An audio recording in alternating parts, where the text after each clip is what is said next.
This is how we spent one day in Craters of the Moon National Monument and Preserve in Idaho.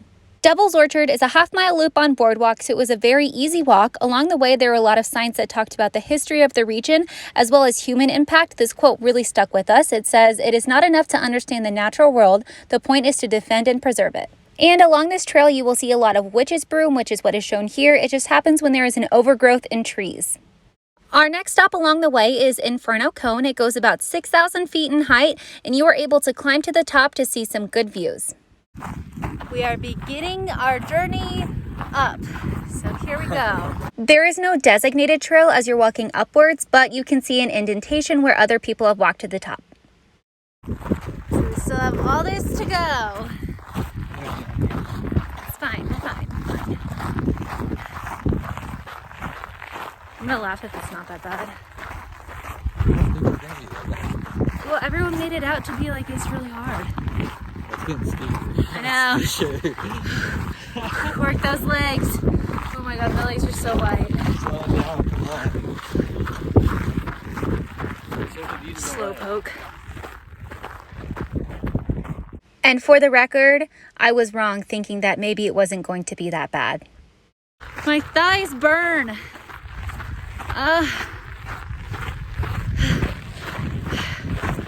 Stop. Oh my god. I don't think I'm gonna make it. I promise. I'm in good shape. When it comes to inclines, they're not my friend. We thought this was the top, and we get up here, and there's a whole other section up there. Oh my gosh. We made it to the top. We had enough time to catch our breath, but this is kind of the view that we've got. It's very windy.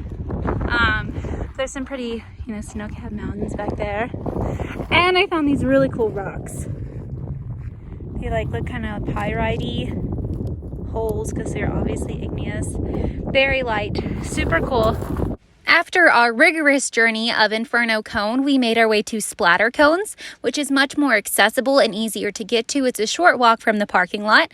What you do is you go to the top and you can look down into the cone. While we were leaning over the fence, I thought to myself, man, it would be unfortunate to lose something. And then we saw someone lost their hat down there. Next, we went to Snow Cone, and what's really cool about Snow Cone is there is snow inside of this cone year-round. We went in October, so it wasn't much of a surprise, but I could imagine if you go during the summer, snow might be a shock. And then we have Tree Molds Trail. All right, so we just hiked a mile out to the tree molds. I don't know why she did that, because there are tree molds out here. There's two. What more could you ask for? And I guess I didn't really think about what a tree mold was, but I'm not impressed. It's kind of lame. We got a cool view. Yeah, it's a cool view. You walk up right next to this, and out there you can walk on the lava where it's cooled, and it looks really neat. This is a tree mold. Here it is. So a tree was there, and lava came around it. That's so wrong. I don't know. I don't even understand what this is, but it's pretty lame if you ask me. But at least it tells you where it says tree mold on there. Yeah, thank God it tells us, because if it I would didn't, just I'd think just it be was like, a oh, hole. look, there's a hole in the ground. I bet an animal lives there. That's what I'd assume. Yeah, tree mold. Obviously, I was not impressed with tree molds, but I was very impressed with the caves. Now, before you go, you want to make sure that you get a permit to go inside of them. You can get it from the visitor center. The reason why you need a permit is because they're going to ask you, have you worn the same clothes into these caves since 2006? Because humans can carry a disease called white nose syndrome that really harms bats. So they just want to make sure that they're keeping the bats safe. The cave I've been showing clips of is Dewdrop Cave. It was the easiest cave for us to get into. You just climb down some rocks and make your way to the bottom. After Dewdrop, we went to Indian Tunnel, which is an old lava tube, and it is absolutely massive. Just for size reference, this is the entrance to the lava tube, and there's Devin. Not zoomed in, not zoomed out, just a tiny little man down there. This clip is accidentally in slow-mo. We're just going to disregard that.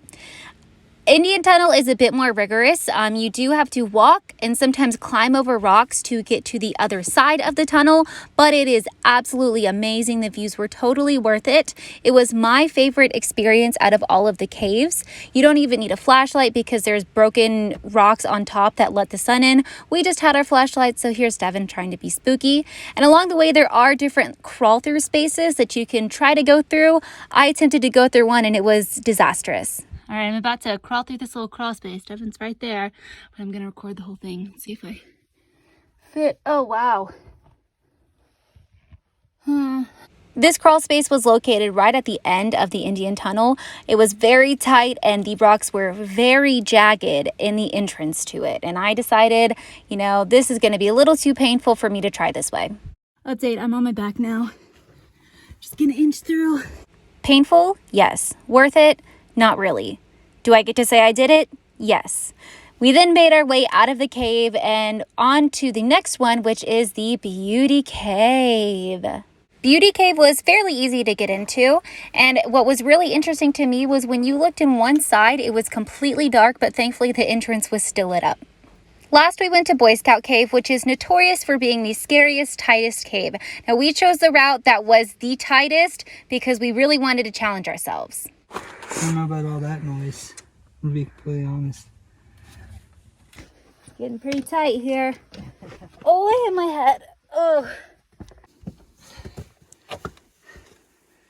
What's up? Give me some deets. What's going on? We're about to crawl through a tight little tunnel. That we are. Yep, right there. Wait, that's what Oh my God. Shut up. We thought we were through the tightest part of the cave, but obviously we were wrong. I do not recommend doing this if you're claustrophobic. I would go to the left side of Boy Scout Cave, which has a little bit more space on the top of it. Hey, what's up? We're in the middle of this tunnel. It's getting kind of tight. That's the top. That's the bottom. Oh, you can only army crawl through this. I don't know why Emma convinced me to do this. This is so out of my comfort zone. She's saying it's white people things. I'm not a fan. Oh gosh. All right, we're coming to the end. All right, we'll talk to y'all when I'm out of here. We made it through the crawl space and now we are in the cave. There's really not much to it, but it's still exciting that we made it through a very tight, painful spot. Now it's time to crawl out, so. While Boy Scout Cave didn't necessarily give us the coolest views, it was really exciting to say that we crawled through the tightest spaces and tell all the other people that we walked past on the trails that we made it. When you're at the visitor center and getting your BAT permit, be sure to pick up a map. I'm going to go through the map and give you our ratings of each thing we went to. So the North Crater Flow Trail was closed when we went. Devil's Orchard, I gave it a 4 out of 10. Someone online said it was a must, but like, I don't know. I wouldn't really say it's a must. It was cool. Next was the Inferno Cone. I gave it a 10 out of 10. I have no idea what that word said because my pen smudged, but it was something cool. And then we made our way down to Snow Cone and Splatter Cones, which I gave that a 6 out of 10. I said, you know, it is all right. We went further down the loop and Buffalo Caves was closed when we went, so we didn't get to see that. Everyone knows my opinion on the Molds Trail. I gave it a 3 out of 10. I said, you know, it's a cool walk, but boring molds. Not super impressed by that.